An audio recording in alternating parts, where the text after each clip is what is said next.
Hello students, आज बात करेंगे क्लास 11 फिजिक्स चैप्टर 10 के बारे में, मैकेनिकल प्रॉपर्टीज ऑफ फ्लूइड। देखो फ्लूइड होता क्या है। फ्लूइड वो जैसे कि हम स्टेट के बारे में जानते हैं, तीन तरह की स्टेट्स होती हैं। आपकी एक सॉलिड स्टेट होती है, लिक्विड स्टेट होती है और तीसरी होती है आपकी गैसियस स्टेट। लेकिन हम सॉलिड स्टेट के बारे में बात कर रहे हैं, फिर इसके बाद हम फ्लूइड के बारे में बात कर रहे हैं। तो फ्लूइड में है क्या ऐसा जिसके बारे में मैं यहाँ पर बात करनी है। तो फ्लूइड में होता क्या है, सपोज कर लीजिए आप किसी वेसल में आपने वाटर यहाँ पर भर रखा है, ये वाटर है, मतलब ये वेसल है, और ये वेसल में क्या है, यहाँ पर ये आपका वाटर भरा हुआ है। ठीक है, आपको किस तरह से इसको रिप्रेजेंट करना है, ये बात ध्यान रखनी है आपको, किस तरीके से यहाँ पर। तो मान लिया किसी भी चीज़ को आपको मर्ज किया जाता है, किस में मर्ज कर रहे हैं, वाटर के अंदर किसी भी चीज़ को आप यहाँ पर क्या कर रहे हैं, डुबाते हैं। तो हम जानते हैं उसके अंदर एक प्रेशर वर्क करता है। प्रेशर कैसे वर्क करता है, आपने देखा होगा, वैसे जनरली आप लोगों ने देखा ही होगा कि जैसे लकड़ी के एक टुकड़े को आप क्या करते हो, पानी के अंदर डुबाते हो, तो उसमें क्या होता है, बहुत तेज़ी के साथ में उसमें एक उछाल आता है। तो वो प्रेशर की वजह से आता है, क्योंकि जो लिक्विड होता है ना, वो लकड़ी के उस टुकड़े के ऊपर बहुत ज़्यादा प्रेशर अप्लाई करता है। हर एक पार्ट में उसमें क्या लगता है, ये प्रेशर आपका वर्क करता है, जिसकी वजह से वो क्या होता है, तीन तरह की स्थिति बनती है। एक तो या तो ये क्या होगा, ऊपर की तरफ चला जाएगा, तैरेगा, फ्लोट करेगा। फ्लोट करने का मतलब क्या है, तैरना। या तो इसमें क्या होगा, डूबा हुआ तैरता रहेगा, और या कंप्लीटली डूब जाएगा। लेकिन हम जानते हैं कि वो क्या करेगा, उस पर एक प्रेशर वर्क करता है। अब प्रेशर होता क्या है, अगर फ्लूइड में किसी भी चीज़ को अगर हम डुबाते हैं, या ऐसा भी कह सकते हैं कि जैसे आपका ये बर्तन है, तो बर्तन में कितनी तरह से इसमें प्रेशर वर्क करता है। एक तो इसकी वॉल्स पे प्रेशर वर्क करता है, और दूसरा उस बॉडी के ऊपर आपका हर डायरेक्शन में कंप्लीट। आप ऐसा नहीं कह सकते कि नीचे की तरफ कम लगता है, ऊपर की तरफ कम लगता है, साइड में कम लगता है, किस साइड में कम लगता है। हर तरफ प्रेशर जो होता है वो नॉर्मली इक्वल होता है। और ये हमेशा ध्यान रखना है कि जो प्रेशर लगता है ना, वो परपेंडिकुलर डायरेक्शन में लगता है, कंप्लीट परपेंडिकुलर डायरेक्शन में। तो यहाँ प्रेशर इक्वल टू हम राइट कर सकते हैं, pressure equal to force upon में एरिया। मतलब प्रेशर जो होता है, अगर हम इसको किस तरह से डिफाइन कर सकते हैं, तो प्रेशर इज इक्वल टू, हम इसको एवरेज प्रेशर भी कह सकते हो, PAB equal to F upon में।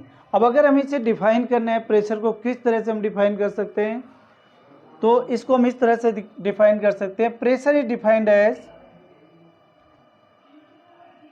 Pressure is defined as force in per unit area. Force in per unit area is known as pressure।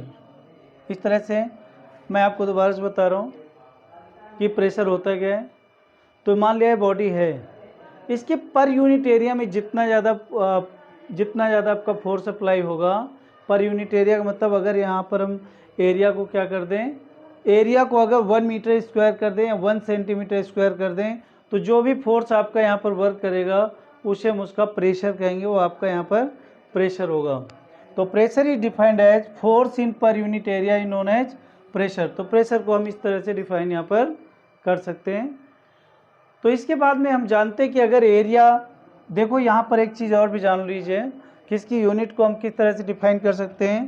तो इसके यूनिट को हम इस तरह से डिफाइन कर सकते हैं कि फोर्स की जो यूनिट होती है फोर्स की जो यूनिट होती है वो आपकी न्यूटन में होती है, और एरिया का क्या होता है, मीटर स्क्वायर में होता है। तो न्यूटन पर मीटर स्क्वायर, इसकी यूनिट जो होगी वो न्यूटन पर मीटर स्क्वायर, पावर -2 हो जाएगी। ठीक है, और इस तरीके से हम यहाँ पर इसको ही हम इसकी यूनिट को न्यूटन पर मीटर स्क्वायर ना कह के हम इसको पास्कल भी कह सकते हैं कि पास्कल क्या होता है। तो पास्कल होता है न्यूटन पर मीटर स्क्वायर को ही हम पास्कल कहते हैं। इस तरीके से हम प्रेशर की कई यूनिट्स के बारे में बात कर रहे हैं, प्रेशर की कई यूनिट्स के बारे में यहाँ पर बात कर रहे हैं।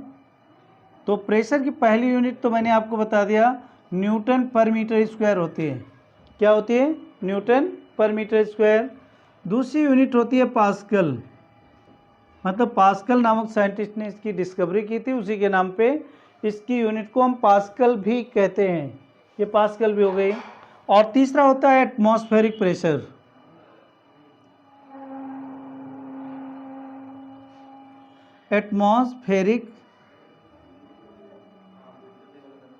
एटमॉस्फेरिक प्रेशर होता है आपका, ये आपका एटमॉस्फेरिक प्रेशर है यहाँ पर।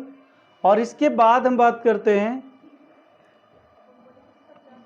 मरकरी में जितना भी टेम्परेचर के हिसाब प्रेशर के हिसाब से उतना जैसे प्रेशर टेम्परेचर में चेंज होता है, वैसे वैसे प्रेशर क्या होता है वो ऊपर चढ़ता जाता है।